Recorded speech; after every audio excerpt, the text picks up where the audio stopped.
All right. Today we're going to cover two important parts.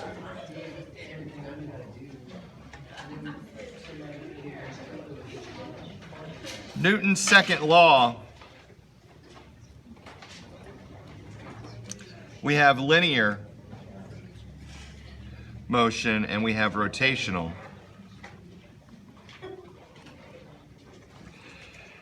And in the linear situation, if the sum of the forces is equal to 0, we have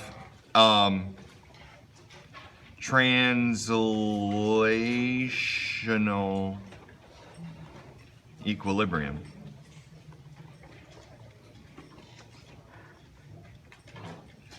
If we have rotational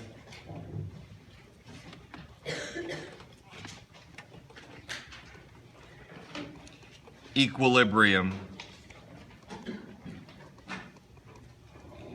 then the sum of the torques is equal to 0. So first, what's torque? T-O-R-Q-U-E. It's rotational force.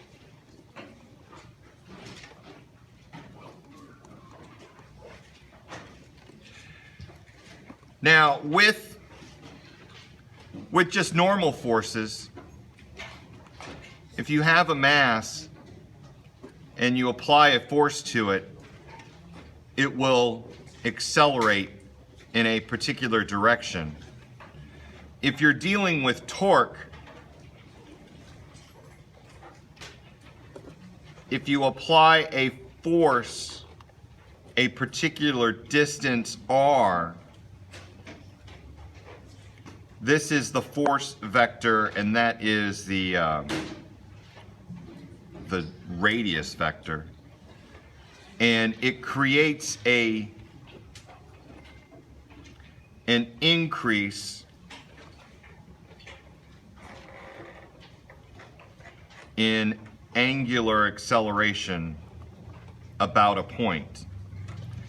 Now, just by magnitudes only, torque is equal to RF. Or if you want to just know the direction of torque, in the 213 way that we do this, that R represents the vector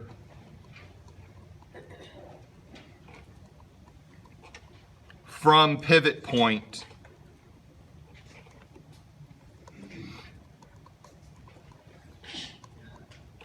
to the force, and F is the force itself. So if you have a fulcrum, kind of like a seesaw, and you have this force applied at the end of it, and that is your radius vector, your displacement vector, then R, which is to the right, F, which is up, thumb, which is out of the page, produces a torque vector, which is out of the board. If this is looking from the side and this is looking from above, if you're looking at this, actually, from above, that's the pivot point. That is R. Above means that the force, like if you're above, you're looking from up here. So if you're looking at above, that force is aiming at you, so you see that coming out of the page. And so R to the right, F up, means that the torque vector is coming at you. So this is where three-dimensional visualization is going to start to come into play. When we look at it from above, the thing that we need to pay attention to is that out of the page is positive and into the page is negative. So this is just briefly talking about rotational force or torque. Probably the best way to go about this is to show torque on this door. Now the hinges are over here. When you open this door, where do you normally push? You push furthest away from the hinges or closest to the hinges? Furthest away. It's the easiest. And so with a normal force F, at this particular distance, you have the torque, the rotational force to open the door on the hinges. Now this applies a force here that will try to close the door. So if I push open the door, I remove my torque and so it naturally closes. What happens to R as I push closer and closer to the hinges? R goes down. So if R goes down to produce that same amount of torque, what has to happen? The force has to go up. So if you, just as an experiment, go to a door with one of these automatic closing door thingies and push on it closer and closer to the hinge. And now, it requires a lot of force until eventually it becomes impossible. So the big difference is Ole Miss students open their doors furthest away from the hinges. State students open their doors closest to the hinge. That's the key difference.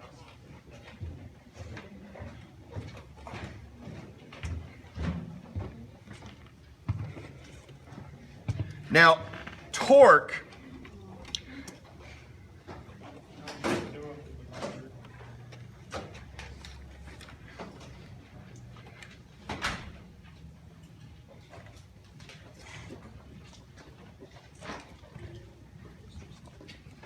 as vectors are in 213 always perpendicular. If they're not perpendicular, then it's worthless. In physics 211, we do have R and F at angles, but for purposes of 213, where we're just trying to understand the basic ideas, we keep the vectors perpendicular to each other so we don't have to make things unnecessarily complex at this level.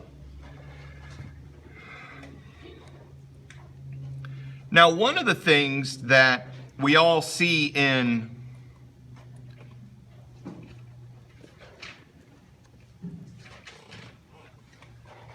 playgrounds and stuff are teeter-totters, or in all sorts of stuff like scales.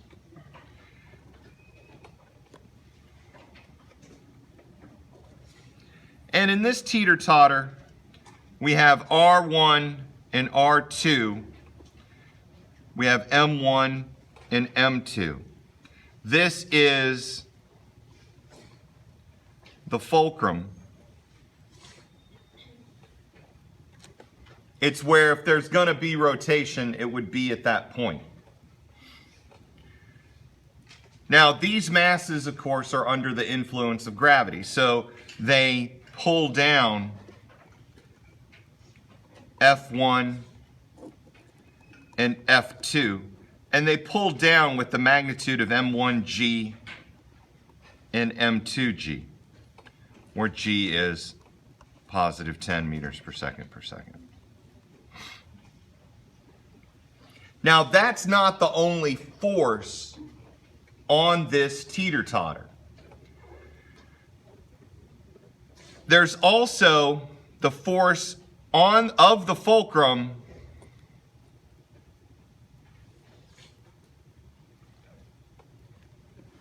on the teeter-totter itself, which is just a board. And for our purposes, it's a massless board.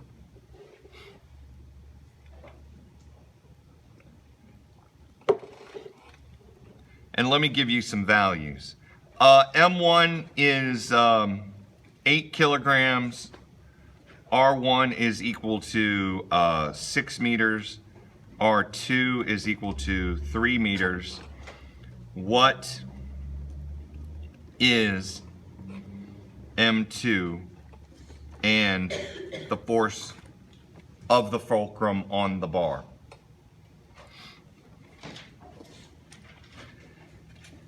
And we have to do, or I have to give you one bit of information, and the bit of information answers the question, what is this thing doing? Answer, nothing. What do you mean nothing? I mean nothing. It is not moving, it's doing nothing. It's sitting there. And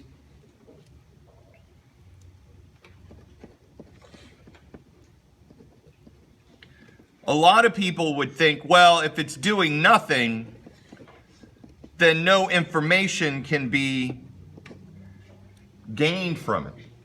Oh, no, no, no. Lots of information can be gained from it. It's an awesome thing for it to be doing nothing. If it's doing nothing, it's not moving up or down. If it's not moving, they're equal. If it's not moving left or right, all the forces left or right must balance. Just as if it's not moving up or down, all of the forces in the vertical must balance. And if it is not rotating, if it's just sitting there doing nothing, then all the torques must be adding up to 0. So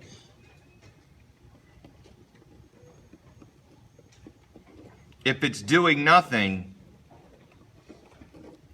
the sum of the forces in Y and the sum of the torques is equal to 0.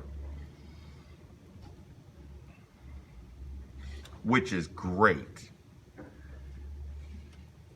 The first thing that you do with something like this, when you have, I call them torque bars, is you sum up the torques around a rotation point and you choose that rotation point wisely. I'm going to choose the fulcrum point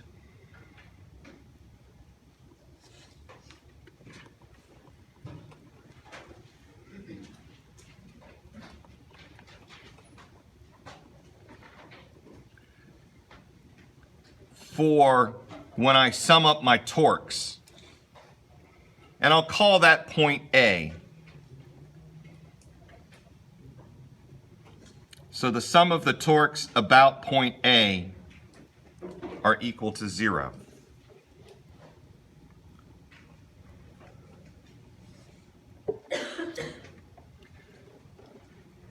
Now, there are 3 forces. 1 force, 2 force, 3 forces.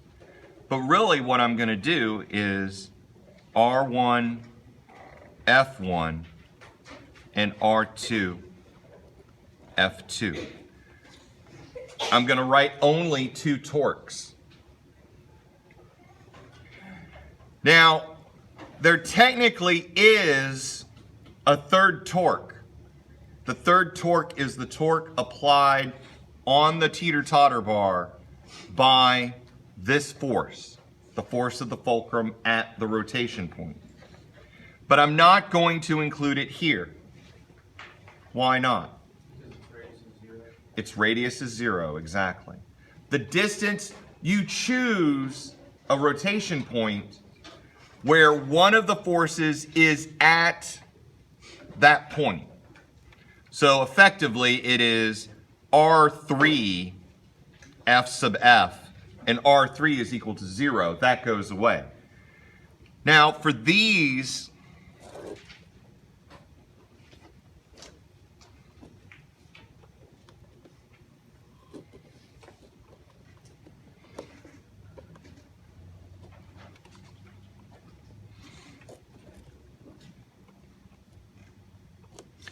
we have two torques where we have to now determine the positiveness and negativeness.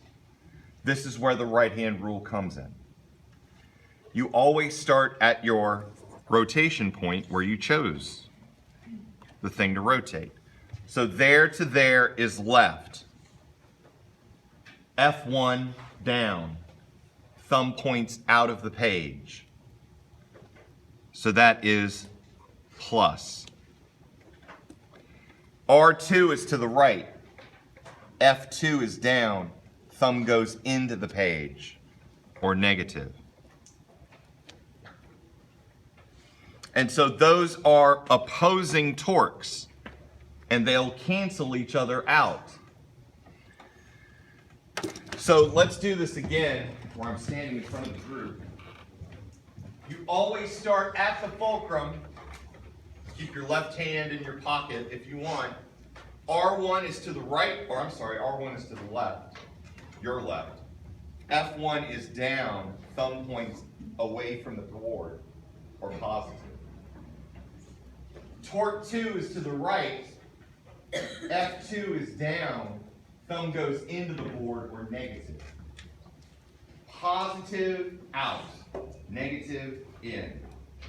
Positive out, negative in. And that's one of the real purposes of the right-hand rule for 213, is to just figure out those signs.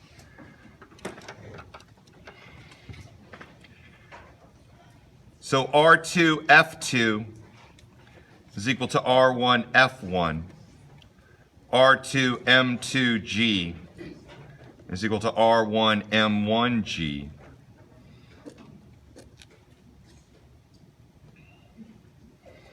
So M2, R1 M1 over R2. R1 is 6, R2 is 3, M1 is 8, so 16 kilograms.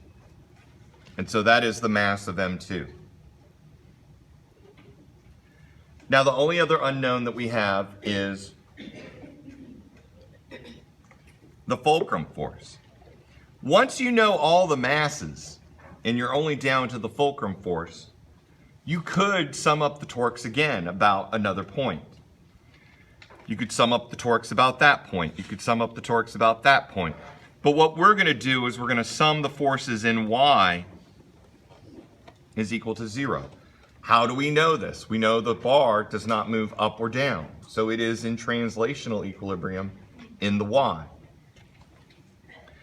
This makes it F sub F minus M1G minus M2G. So M1G plus M2G is equal to the fulcrum force. M1 is 8. M2 is 16. So fulcrum force is 240 newtons. And so that is the fulcrum force, which is right there. One thing that we're also going to do with this problem, it is not necessary to pick the fulcrum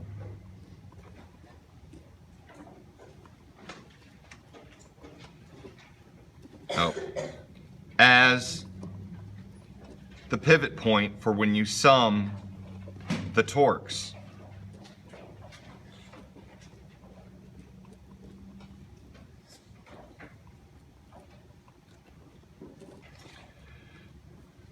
But one must pick a point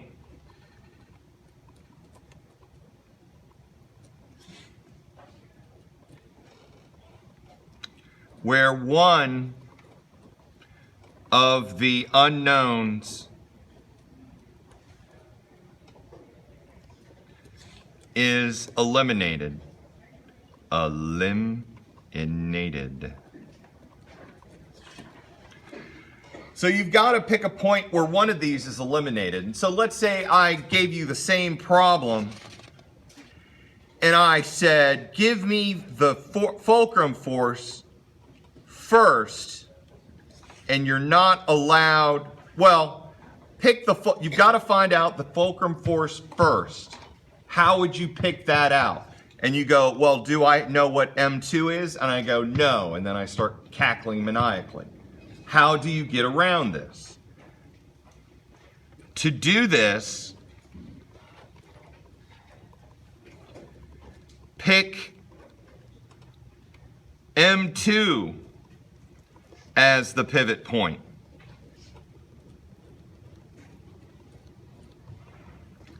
Because if you pick M2 as the pivot point, what is the distance from M2 to the pivot point? 0, which means that the torque contributed by M2 at M2 is 0. So you have to pick a point where that thing doesn't contribute anything. The other thing that we can talk about is when you look at this bar, what observations can you make? It's not going up or down. The vertical forces add up to be 0. But you also know the obvious and the uninteresting observation. It's not moving left or right. It's not moving forward, back. The sum of the forces horizontally and in the third dimension are 0. Well, big whoop. There are no forces in the horizontal or in 3D. We only care about the y. The fun thing about the bar, not only is it not rotating about that point, is it rotating about that point? No. So you could say that the sum of the torques around that are 0, some of the torques around that are 0, some of the torques around that are 0 as well.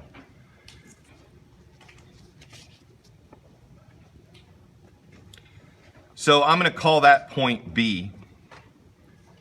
So the sum of the torques on B is equal to 0. Now I have two forces to the left. I have FF, which is to the left and up, and I still have M1G, which is to the left and down. And B is there. F's or M1G is to the left and down out of the page, so it's positive M1G, and what is its distance from its force to the rotation point? R1 plus R2, the combined distance. This force is to the left, but it's up, which means I have to rotate my hand upside down in order to do that. So that means this is negative. Its distance is R2. From there to there is R2, and from there to there is R1 plus R2. So that gives you M1G, R1 plus R2, F sub F, R2, M1G, R1 plus R2, divided by R2, which is F sub F.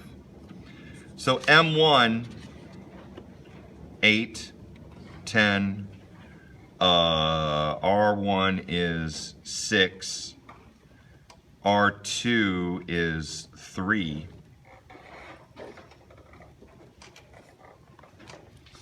and that gives me 80 times 9 divided by 3, or 240 newtons, which is the same thing. So it's not necessary that you always choose the fulcrum. And with this, you can get the mass by summing up the forces vertically. And you can get the mass, but you're going to get the same number, so we're going to skip that. So you do not have to do these things in a set way. The one thing that I do recommend is do it the lazy way, or as I like to say it, the efficient way. Sum up your torques first about a single point, and then sum the forces vertically. And that's the best way to get these answers quickly.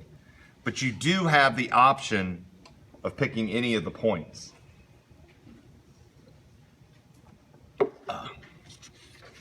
So one last example,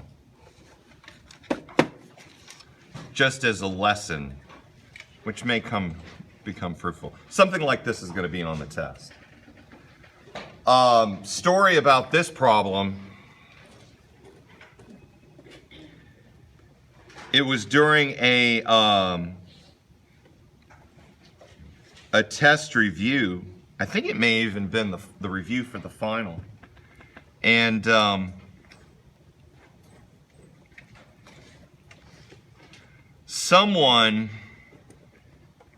got done with a particular example, and then half the class got up and walked out. I guess they had an organic chemistry class review or something. And someone asked, could you give us a problem that may be on the test? And I said, okay. And I made up this one on the spot. You've got this mass, which is 50 kilograms. You've got that distance there, which is 2 meters. And it is tied to a string at the end of this. And that distance there is R3, which is 6 meters. And the question that I had that I asked them was, what is the force of the fulcrum on the bar, and what is the tension in the string? So you have, this is a really heavy mass, so it's trying to pull this thing down in this direction. The tension of the string is holding it up. And what was funny was because half the dang class got up and walked out, I basically yanked the problem that I had on the final and put this guy in it. So I basically did a final, this was before I did video. And so I did the problem on the final for them, and then they turned around and said, guess what? Dr. Eschenberg did the test in the review session. You know, that the review session that you walked out on. So, how I would do this, I would attack it in the conventional way. Sum the torques about the pivot point. Which pivot point? That pivot point, the fulcrum.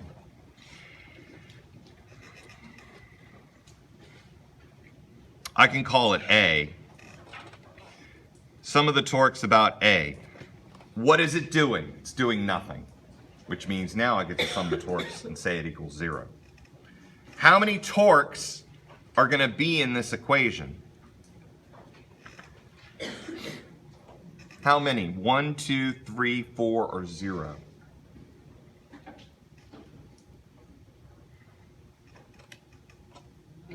Three. There is the force caused by F or M1, F1. There's the force caused by F2 or M2G. And then there's the tension in the string pulling up on that end. So there is F1R1, there is F2R2, and then there is T, R2 plus R3, because that's the distance from the fulcrum. The two pivot points that I would pick are either here, which is what we're doing, or I would pick out here. The advantage is by picking this, I've eliminated F from the equation. F is an unknown, so let's temporarily get rid of it. Now we have to choose our signs. F1 is to the left. So F1 to the left, down, positive. So for the first sign, it's plus. M2 is to the right. M2 is down. M2G is down. Thumb goes in. Negative. Then we have the last one. It's still right. But the problem with this is that the tension is up. So we have to flip our hands over to go up. Thumb comes out. So it's positive, negative, positive. There are some tutors who say, oh, anything on the left is negative, anything on the right is positive. But what you really have to do is you have to figure out which way is it twisting. Some people say if it's twisting counterclockwise, it's positive. If it's twisting clockwise, it's negative. The best thing to do is to just use the right hand rule. To the right, down, in, negative. To the right, up, out, positive. Just let the hand. For one of the few times in your life, you're going to let your hand make decisions for you as to which sign they are. Why did you add R2 and R3? What's the distance from the tension to the fulcrum? R2 plus R3.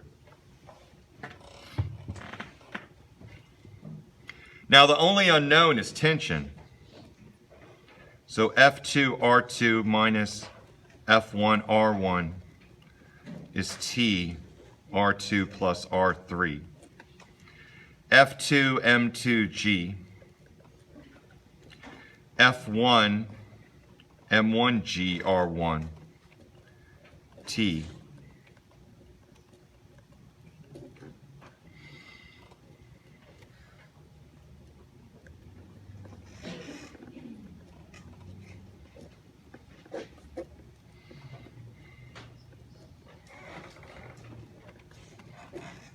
And I get this. So that's the tension.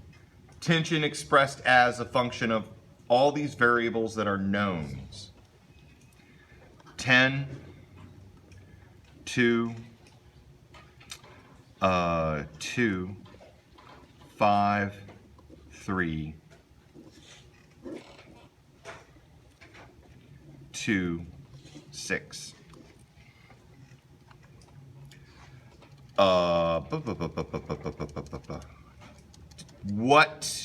Where's my mistake?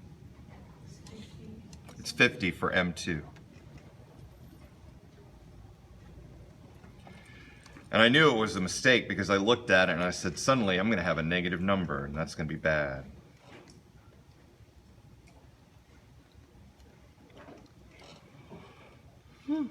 So I get 106.25 newtons.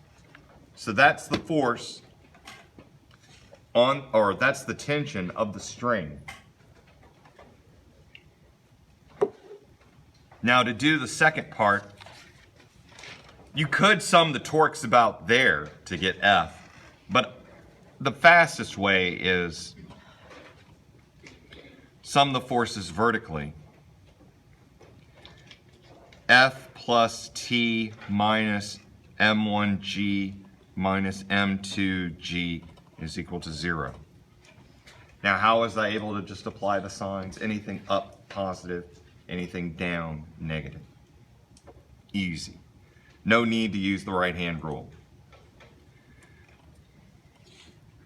F, M1G, M2G, minus tension.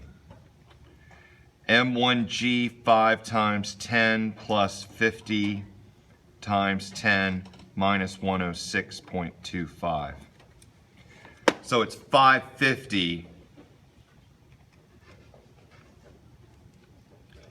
minus 106.25, 443.75 newtons. And so that is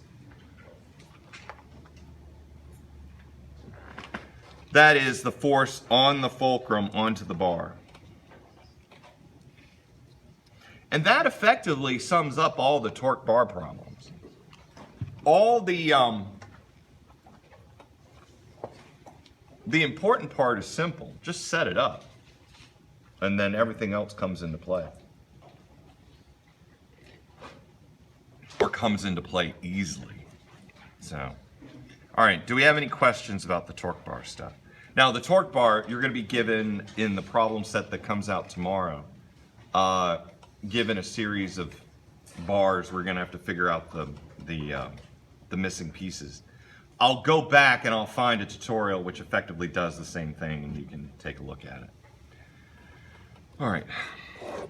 The other thing that I want to talk about today, hopefully we can get done with this quickly.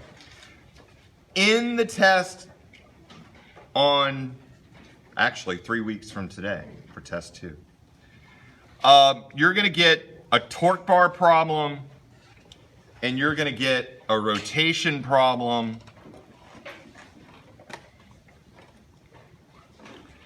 one of the rotation problems we did where alpha is equaling 0, the other class where alpha isn't equal to 0.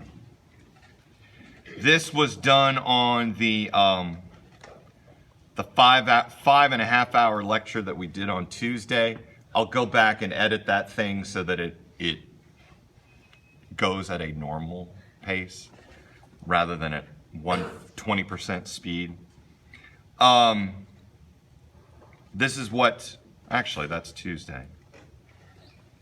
This is what we're going to talk about today. I had a discussion earlier today with a student who, and this is every year I learn how to teach these things a little bit more, a little bit different, a little bit more efficient. When we were doing 1D motion and 2D motion, all of the problems could be explained as one of two categories. Either one equation, one unknown, or two equations, two unknowns, and you know how to solve either of those. In these rotation type of problems, it's not one equation or two equations, it's more like 10 equations.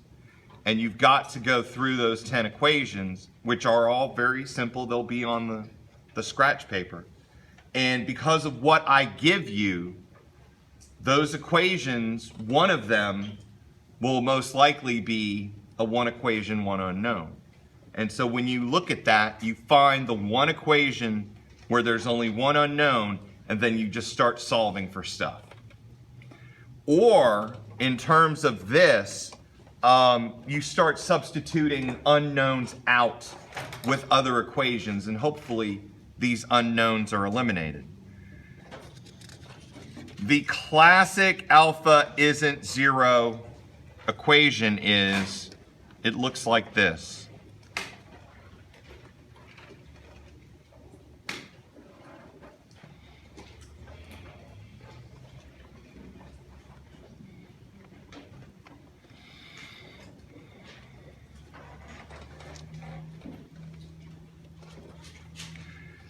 Initially, from rest, a 500 Newton force is applied to the edge of a disc. That disc spins 200 times. How long did it take? What was its final angular velocity? What was, when the force stops, what is its frequency and what is its period? And that's a typical problem that's given. In the problem set, there's like 2 or 3 like these.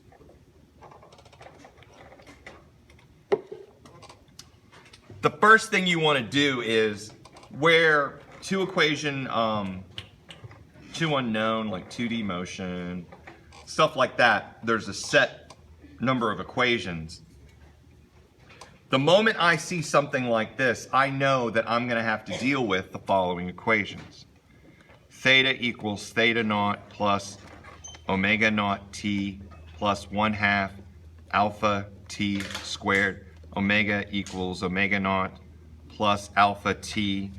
I'm going to have to know that 2 pi n is equal to theta. I'm going to have to know that frequency is 1 over period.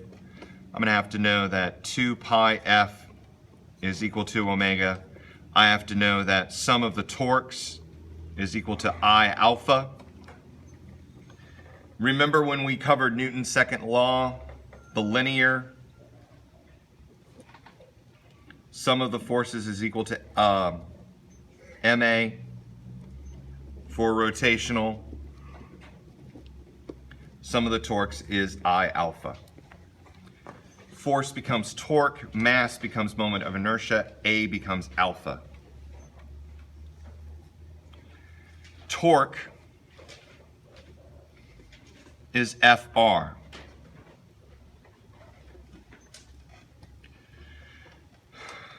When dealing with this, we're usually only going to have one force externally on this object. So one force means one torque.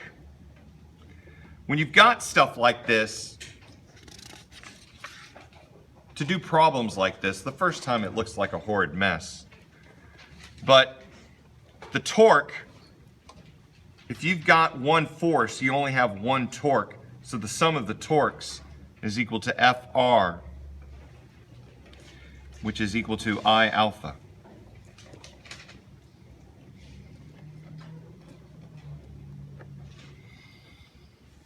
Now we're dealing with what? A disk. What is the moment of inertia of a disk? Moment of inertia of a disk is 1/2 mr squared. And actually I'm going to make that a lowercase since I'm using lowercase. So this becomes Fr equals 1/2 mr squared alpha. Oh, and another thing I'm looking for is, I think I'm going to look for alpha as well while I'm at it. So one of these r's cancels. And my 2f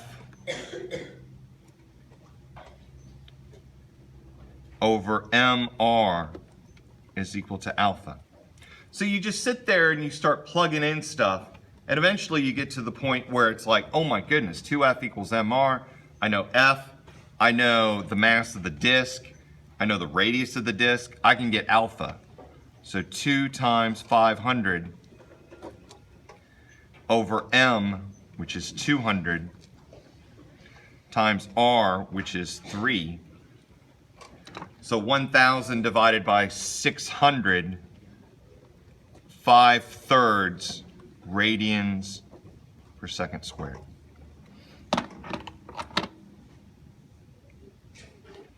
And that's your alpha. That's one of the things that you need. Does that have to be in a fraction like that? Or? No, if I was going to give it as a number, I would say 1.67, and then that would be it. The next thing that you look at is, all right, well, I got alpha. What are some other equations that I can work on? Well, got this guy. Omega naught and theta naught are both 0. I know that theta is 2 pi n. So 2 pi n is equal to 1/2 alpha t squared. And now I go, oh, I know n. I just solved for alpha. I can find t. 4 pi n over alpha is equal to t squared, or 2 square root of pi n over alpha is equal to t. And now I got that. 2 pi 200 alpha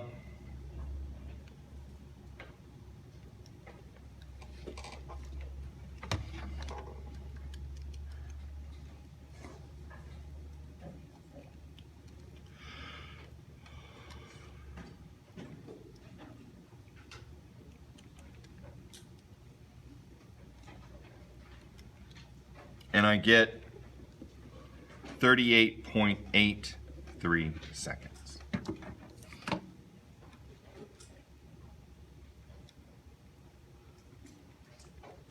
Now one of the things I avoid with this is I look at omega, I don't know what omega is. At the beginning I didn't know what alpha and I didn't know what T was.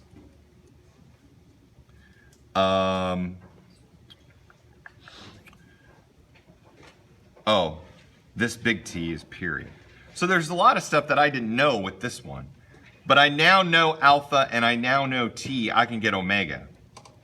Omega will fall down and become this. 5/3 times 38.83.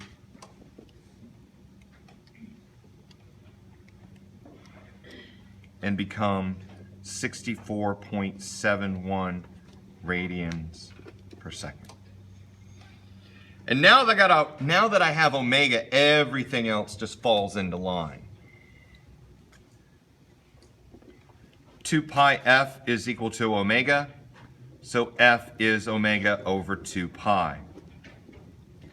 64.71 divided by 2 pi.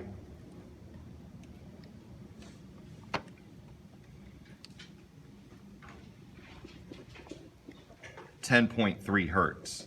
So at the end of this thing, it's rotating at 10.3 hertz. And the period, which is inverse frequency, is 0.097 seconds. So a shade under a tenth of a second. So we got T omega F period, all sorts of stuff. And so that's a basic problem. Ways that I could make it more complex is I could put masses on it, I could put a bar on it, change the moment of inertia. And so that's a simple example. What I'll do just to kill 12 minutes.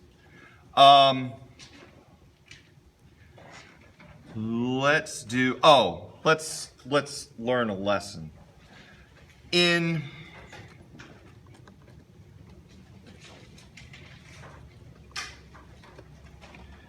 problems like these, the alphabet soup method is greater than plug and chug. Always.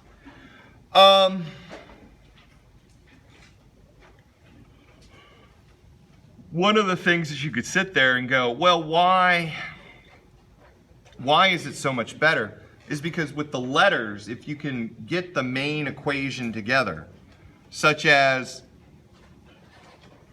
this equation right here,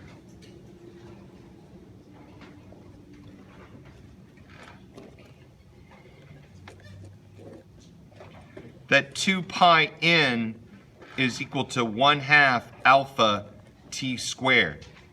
And let's say for a moment we were looking at this, and actually this would be better, that alpha is equal to 2f over mr.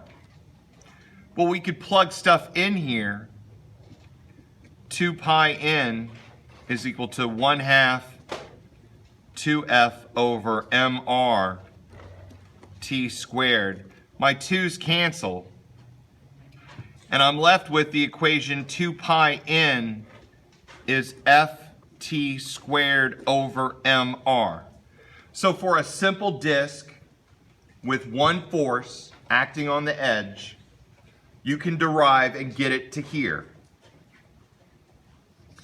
This is why alphabet soup is better than plug and chug, because now that you have that ability to derive this one equation, you can solve for N, F, T, M, and R.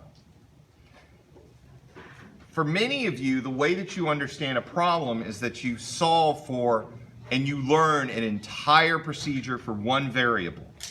The alphabet soup method asks that you understand how to do it generally, and then the benefit from it is that you can solve for anything. So be able to take an equation like this, N ft squared over 2 pi mr, f 2 pi n mr over t squared. We just solved for t. M ft squared over 2 pi nr, or r equals ft squared over 2 pi mn. So from being able to solve for any of those variables, you can quickly solve for anything. In physics, it is way more important to understand the equations and manipulate them than it ever is to get an answer. Physics is understanding. Getting numbers is accounting. It's not. We're trying to learn this. That's the whole point of Physics 213, 214.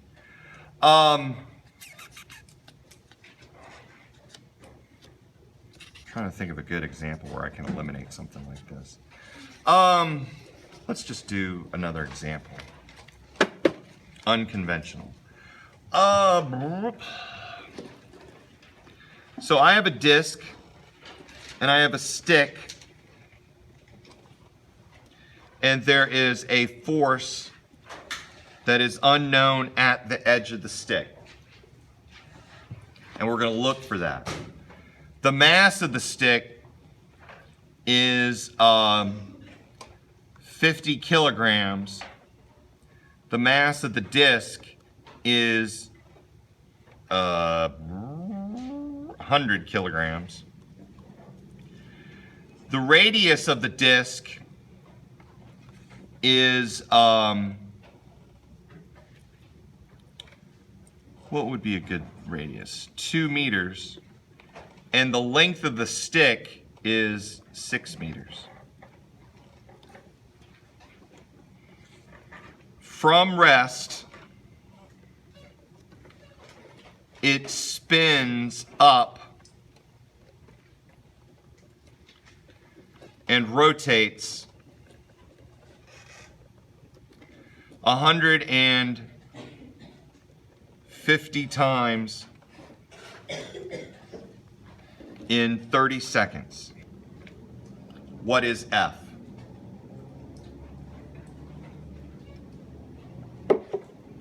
Well, never done a problem like this before.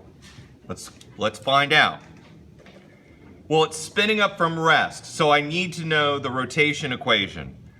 Theta equals theta naught plus omega naught t plus 1/2 alpha t squared. I know that theta naught and omega naught are 0. Theta naught is 0 because theta naught is always 0 in 213. Omega naught is 0 because it says from rest. I gave you that information. I also know that theta is 2 pi n. That's probably a good thing to know since I did not specify the total number of radians that it rotated, but I did specify the number of rotations that it made. So 2 pi n is equal to 1/2 alpha t squared. I've never really asked for alpha, so I'm not going to yank it out or solve for it. But what I am going to do is I know that the sum of the torques is equal to I alpha. I know that there's only one force and one torque. So this is I alpha is FL. The distance from the force to the rotation point, which is the center of the circle, is L, and then I got I alpha. Well, what is I? What is the moment of inertia? Well, the moment of inertia is the moment of inertia of the disk plus the moment of inertia of the stick about the edge. Alpha is equal to FL. And alpha is FL over ID plus I stick at its edge, or at its end. And then I can plug all this in there.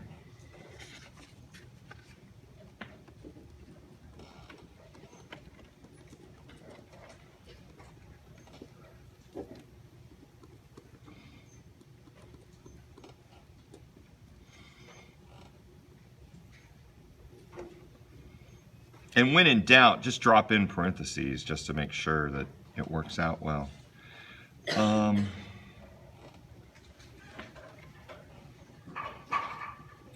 The only thing that I have that's an unknown is F. I'm looking for F. So solve for F. 4 pi n ID plus I E, SE, divided by LT squared is equal to F. I know what L is, I know what N is, I know what T is. I can figure out what the moments of inertia of these things are.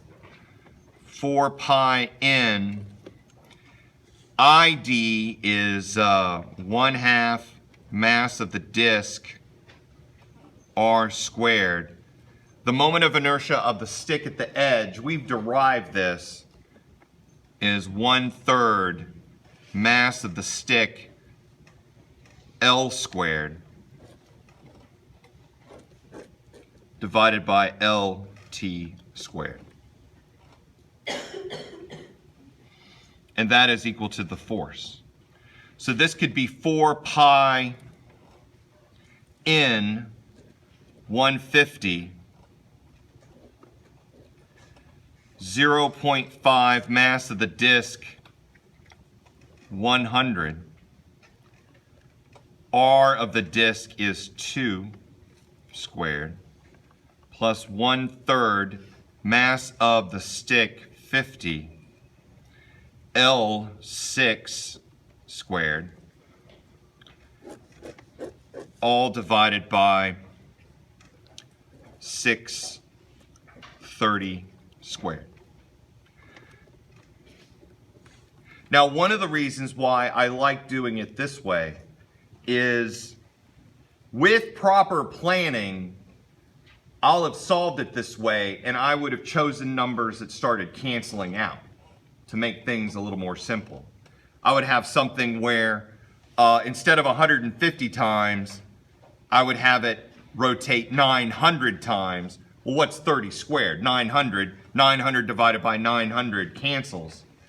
And you get that. And so this, the other advantage that this has is which is more likely that you're going to make a mistake on one calculation or when you're making 8 or 10 plug and chug calculations. Well, for every time that that you take a shot at the calculations, you're doing two things. One, you're introducing an opportunity to make an error. And two, you're rounding. In computer programming, it's called bit rot. Exactly. When little bits of information, it would have been better if it was a thunderclap. That would have rocked. Every time you round, you're introducing a little bit of error. And if you can do only one calculation, you get a more efficient answer. Now, granted, The problem does seem to be way more complex entering it into your calculator. But in the end, I think it's better from an accuracy point of view and from just efficiency. Why use a calculator 8 times when you just have to use it once? And I get 279.2. The other thing that could be like what could Dr. Eschenberg do that would just mystify everybody is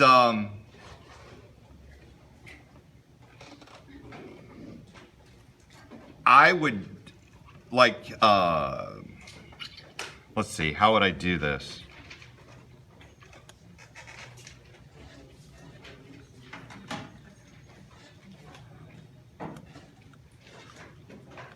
I would do some weird substitution. All right, it's the Thursday before spring break. This problem saying ain't due for another 2 weeks. I'm realistic. You guys are gonna just Netflix for 3 days and then black out for the other 8. So with that, we're done. Go home. Only requirement, don't die. Do not die during spring break. That is Dr. Eschenberg's one simple thing.